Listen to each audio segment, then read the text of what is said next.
Halo,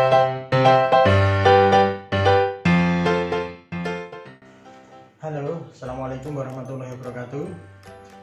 Berjumpa lagi dengan saya Randy Arifia. Sesuai video sebelumnya, kita akan membahas bagaimana cara menghitung kebutuhan panel surya dan baterai untuk PLTS on grid dan off grid.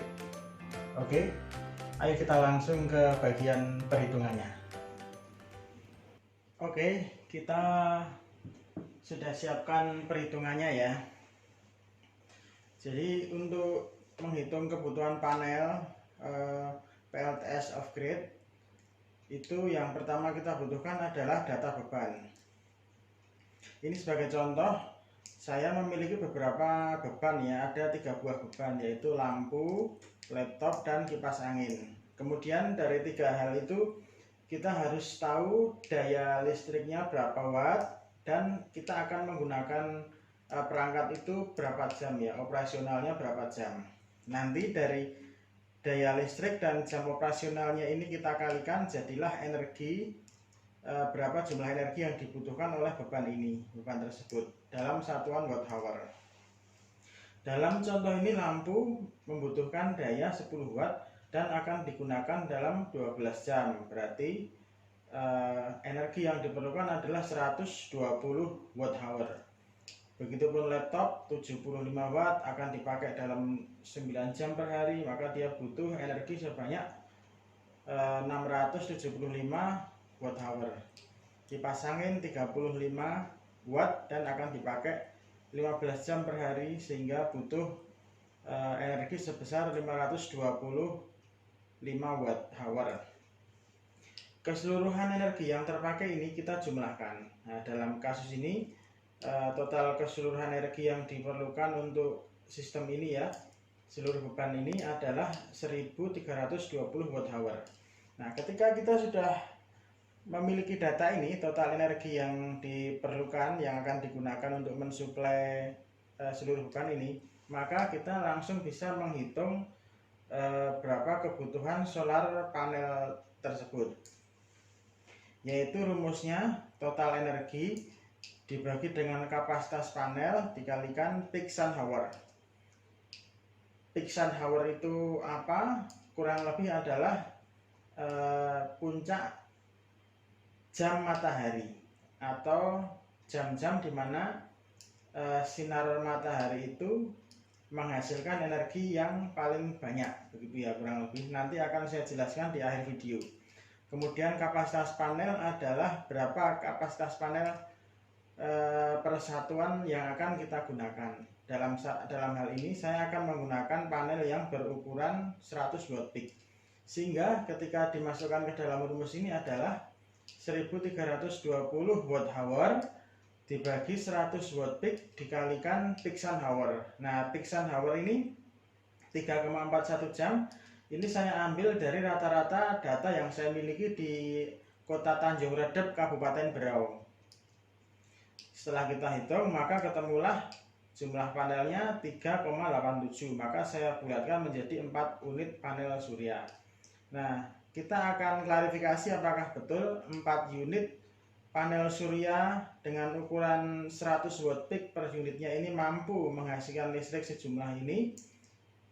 Kita klarifikasi di bawah ini, yaitu 4 unit dikalikan per unitnya 100 watt peak dikalikan peak sun hour di lokasi adalah 3,41 jam per hari, maka ketemunya adalah 1364, di mana masih lebih besar daripada jumlah energi yang akan kita butuhkan nanti, sehingga jumlah panel 4 unit ini dinilai cukup ya untuk mensuplai kebutuhan kita yang ini, lampu, laptop, dan kipas angin dengan sejumlah energi yang diperlukan 1320 watt. Nah, kita telah mendapati berapa jumlah panel yang dibutuhkan ya. Selanjutnya kita akan menentukan jumlah baterai berapa yang diperlukan ya. Oke, selanjutnya kita akan menghitung kebutuhan baterai. Kebutuhan baterai ini rumusnya seperti ini, yaitu total energi yang diperlukan dibagi kapasitas baterai dikalikan D depth of discharge-nya baterai dikalikan autonomy day. Kapasitas baterai dalam hal ini dalam satuan watt hour ya. Jadi berapa tegangan voltase baterai dikalikan berapa arusnya, berapa ampere hour arusnya, itulah akan ketemu kapasitas baterainya. Kemudian depth of discharge ini adalah kemampuan pengosongan baterai. Jadi seperti sebuah gelas yang berisi air, baterai itu hanya bisa dikosongkan tidak sampai sepenuhnya kosong begitu. Tidak seperti gelas ya. Kalau gelas berisi air itu bisa kita minum airnya sampai habis. Tapi kalau baterai tidak demikian. Dia hanya bisa dikosongkan sampai berapa persen, itu beda-beda pada tiap baterai ya. Baterai VLRA umumnya paling besar ya, bisa sampai lebih dari 50%. Kemudian autonomy day, kemudian dari rumus ini dikalikan autonomy day-nya, yaitu berapa hari sistem baterai ini bisa mendukung ketika nggak ada asupan sinar matahari di panel surya, itu mendung. Oke, kita masukkan ke dalam rumusnya, yaitu total energinya sekian dikalikan kapasitas baterai, yaitu kita pakai baterai yang 12 volt 100 ampere hour, kita kalikan dan dikalikan depth of discharge-nya kita ambil yang umum yaitu 0,5, kemudian dikalikan autonomy day-nya 3 hari. Saya anggap dia sistem ini bisa mendukung untuk 3 hari. Ketemulah, kita hitung 6,6 unit, kita bulatin 7 unit baterai. Tapi kadang di lapangan kita pakai angka yang genap-genap supaya perangkaiannya lebih mudah. Kemudian kita klarifikasi apakah 7 unit ini ya itu memang menghasilkan energi yang cukup untuk selama 3 hari penggunaan energi ini ya. Jadi di sini kita hitung 3 hari dikalikan total energi yang terpakai ini ya 1320 watt hour, ketemulah 3960 watt hour. Ini juga kita kalikan 7 unit baterai kalikan 12 volt kalikan 100 ampere hour kalikan depth of discharge-nya 0,5, ketemulah 4200. Jadi 4200 hour, 4200 watt hour kan lebih besar daripada ini ya 3960 watt hour. Dengan kata lain 7 unit baterai ini energinya cukup untuk dicadangkan selama 3 hari. Oke, kita sekarang masuk pada bagian peak sun hour ya. Peak sun hour itu adalah sebenarnya dalam sehari itu panel surya itu berapa jam sih maksimal dia akan menghasilkan energi yang tertinggi gitu, atau bagaimana ya ngomongnya ya. Jadi misalnya ada panel surya 80 watt peak ya, 80 watt, dia akan menghasilkan berturut-turut 80 watt peak itu dalam berapa jam begitu. Karena kenyataannya energi output dari panel surya itu sepanjang hari bentuknya seperti ini dia. Dari pagi dia itu nggak langsung mencapai puncaknya ya, tapi pelan-pelan bertahap sampai nanti pada jam-jam tertentu dia akan mencapai puncaknya, dan itu ketika menjelang sore dia akan turun lagi gitu.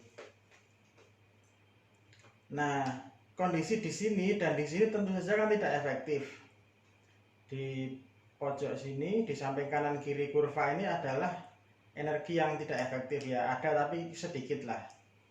Maka dari itu dalam melakukan perhitungan kebutuhan panel kita perlu untuk mengetahui peak sun hour ya, suatu wilayah itu berapa.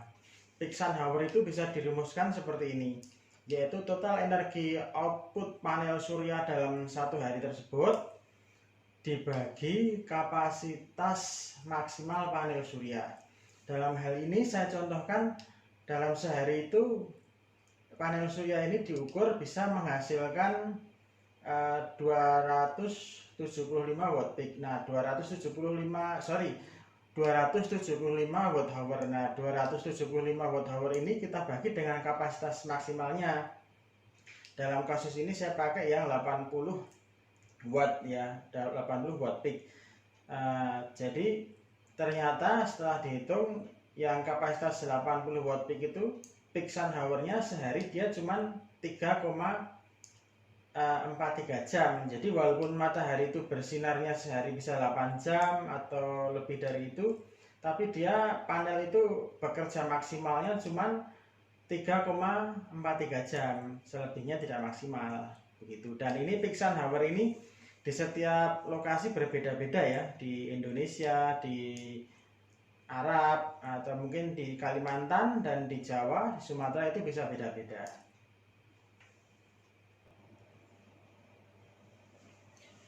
Oke, kita sampai pada bahasan DOD, yaitu depth of discharge. Ya, ini saya terjemahkan sebagai sebuah kedalaman pengurasan baterai. Jadi baterai itu bisa kita ibaratkan sebuah gelas yang diisi air ya. Kalau sebuah gelas itu apabila kita isi air penuh, kemudian bisa kita minum sampai habis. Berbeda dengan baterai ya, baterai itu untuk menjaga kualitasnya supaya umurnya bisa lebih panjang, tidak cepat rusak. Beberapa baterai itu mensyaratkan pengurasannya itu hanya sampai berapa persen dari kapasitas baterai begitu.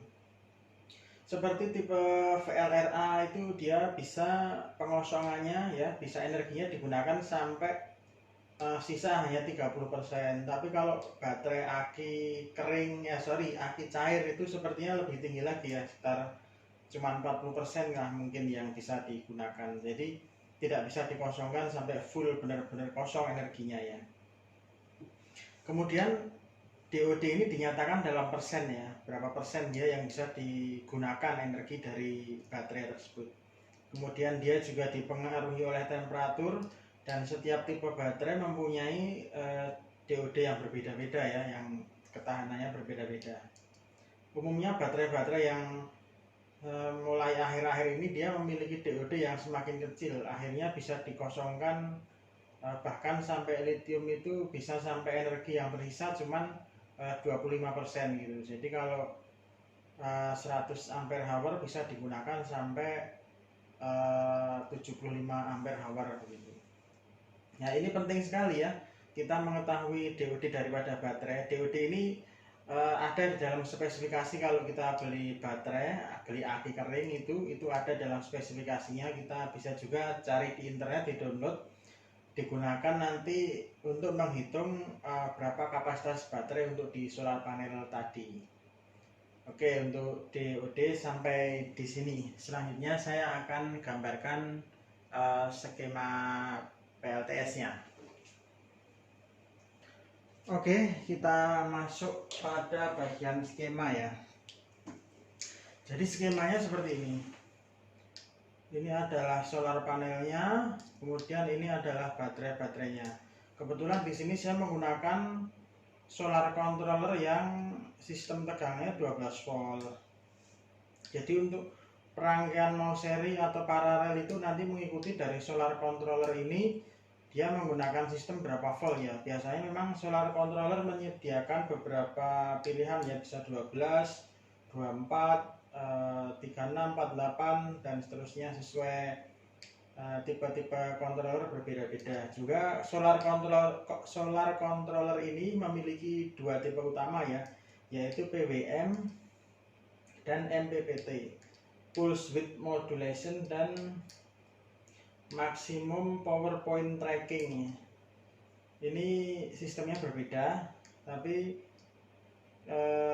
sesuai penggunaan ya, sesuai kebutuhan ya. Tapi umumnya kalau untuk skala yang besar, industri atau apa, itu menggunakan MPPT yang dinilai lebih bagus. Kemudian baru dari controller ini masuk ke ini inverter AC ke DC. Barulah di sini bisa dimanfaatkan ke beban-beban yang sifatnya AC. Namun kalaupun yang akan kita gunakan adalah beban DC, langsung bisa dari output solar controller ini. Kurang lebih seperti ini ya rangkaiannya. Oke, terima kasih pada video kali ini. Saya cukupkan sampai di sini. Mohon maaf juga sepertinya setelah saya sampaikan panjang lebar masih belum sampai pada untuk menghitung PLTS on grid. Mungkin pada video selanjutnya juga nanti akan kita coba untuk membuat sedikit RAB ya, rencana anggaran biaya untuk membuat solar panel yang mungkin skala kecil, solar PLTS skala kecil begitu. Terima kasih saya ucapkan sudah mau menonton video ini. Apabila ada saran, masukan, pertanyaan, hal-hal lainnya, jangan ragu untuk komen di bawah. Kami pasti akan sangat senang sekali. Terima kasih, tetap semangat. Assalamualaikum warahmatullahi wabarakatuh.